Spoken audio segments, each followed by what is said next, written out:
Hello world, and all who inhabit it. My name is Stevie. Welcome back to my channel. Today, we're going to talk about my biggest concerns for Onision and Kai's kids because, let's just be real, they are being set up for absolute failure by their parents for everything that their parents, especially their father, Onion Boy, can't stand in a person. He is literally raising two little people that he is going to have the biggest dislike for.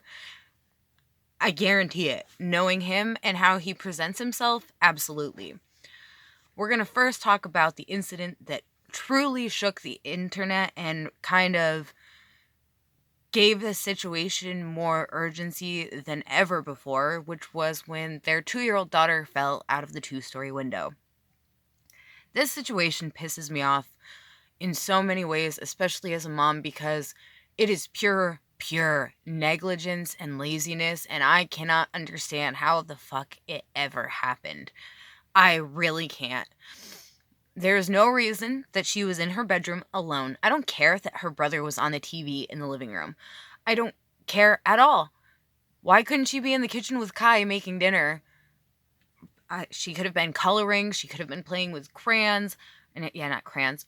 Well, coloring with crayons, playing with Legos, Barbies, cars, dinosaurs, playing on an iPad, some kind of handheld gaming system like a DS, anything. There's no reason she wasn't in the kitchen with her mom, considering her mom, her birth giver, if you will. I don't really know what you call Kai from that child's perspective, but I do not mean to offend or misgender or anything like that. I genuinely that slipped out. My bad as a mom. And because Kai is the one who birthed that child. Regardless, it should have never happened.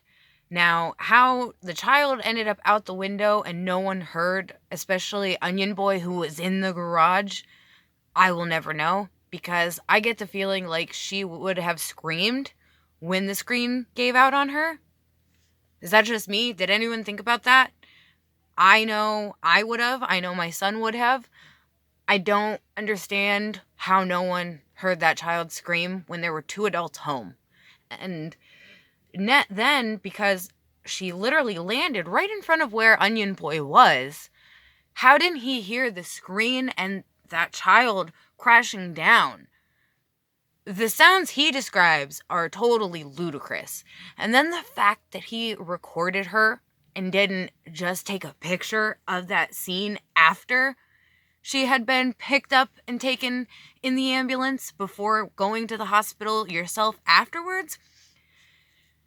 None of that makes sense, and that should have been reason enough for both of those children to be taken from them.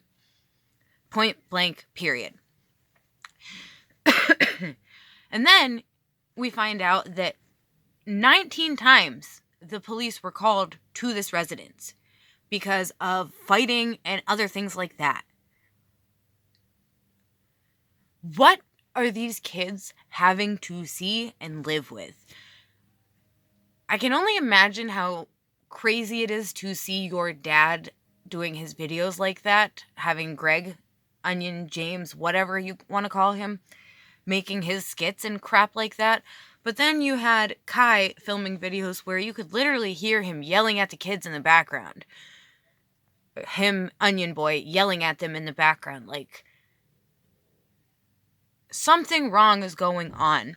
And when you witness your parents fighting, that really changes you. Dr. Phil has said it a million times. The chances of you struggling in the future with some kind of drug addiction of any kind really, but especially drug addiction and difficulties in school and with social aspects of your life, not to mention you throw on top their polygamy, triangle, whatever, the harem, cult-like, creepy grooming of underage or barely legal people, and throw on top sleeping in the same bed while 3 people go at it, your parents and someone else that you care about. And Then you throw in the fact that apparently Onion Boy loves to stir up drama and crap in the house, and no one really communicates in that house. They text back and forth more than anything. I have to wonder if these kids are treated like they matter. I have to wonder if they have good support systems.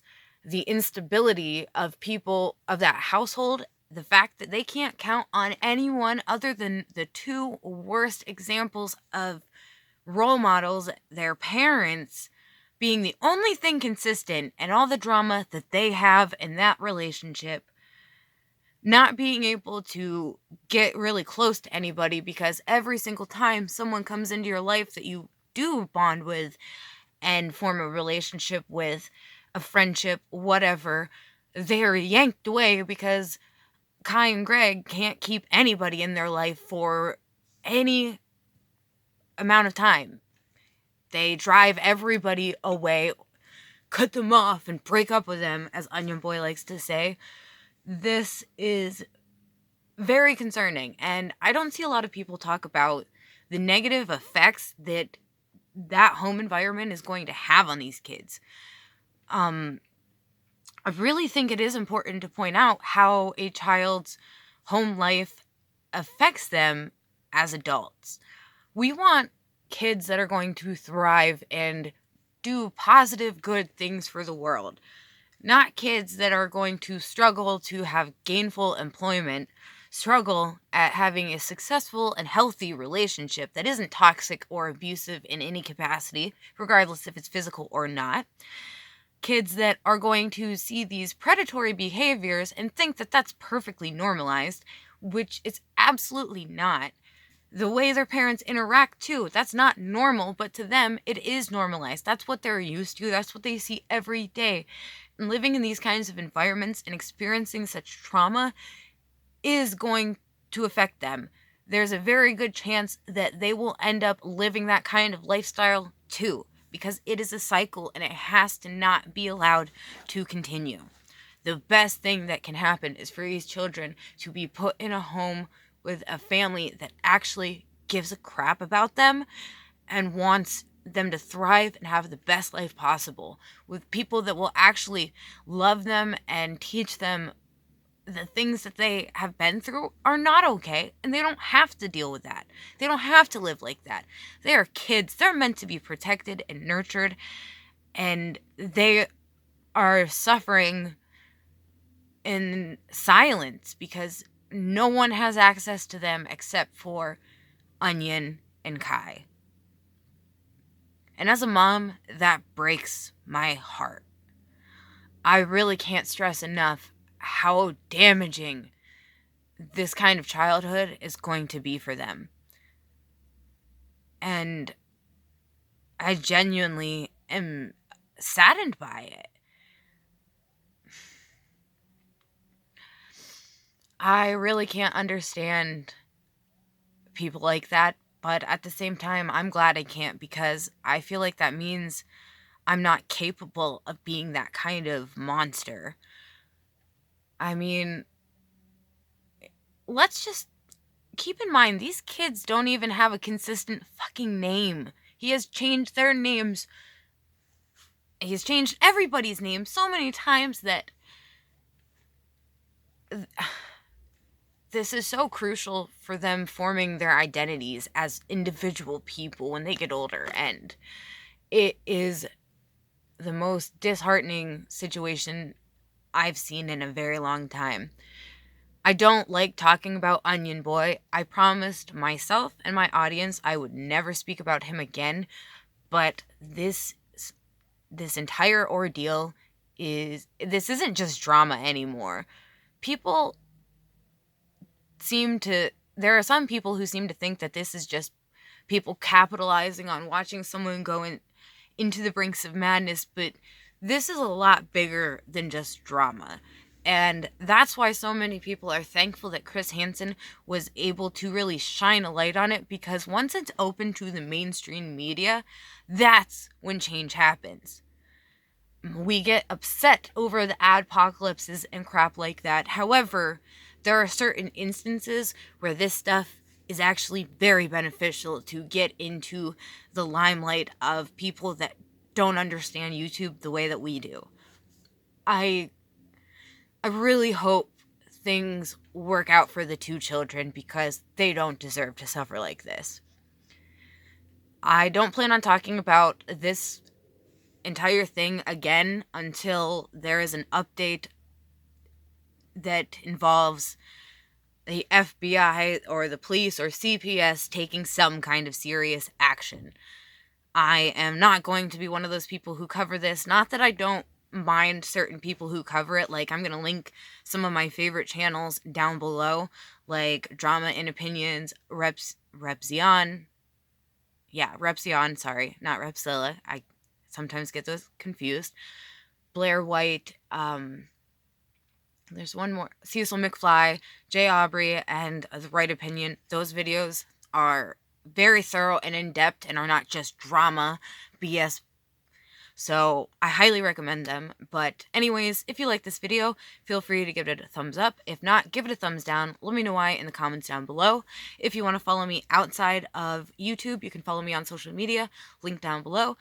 By the way, I will follow anyone on Twitter who follows me, at SteviiLove. I just got into using it again. I only have 33 followers from the entire time I've had it, which is years. And the only activity on there was when I liked YouTube videos way back when I accidentally linked those two accounts to post stuff like that. I would never have that kind of BS linked because I'm just not that kind of person. That's spammy and annoying to follow, you know. But yeah, if you follow me on there, I will follow you back, no problem. If you want to get on my Discord, that is linked down below as well. It is not backed behind any kind of paywall, free for anyone, and I am going to make an effort to try to be on there at a certain schedule. I will let you know for sure when that will be, but I am trying to balance my social media in a very healthy way where everybody that is a part of the SteviiLove channel as a subscriber can truly interact with me on a more personal level. I think that is what we need on YouTube. People who really pay attention to the people who give them the platform that they have. And I really want to do that. So, anywho, I'm going to go. I hope you guys have a fantastic day. And until next time, peace.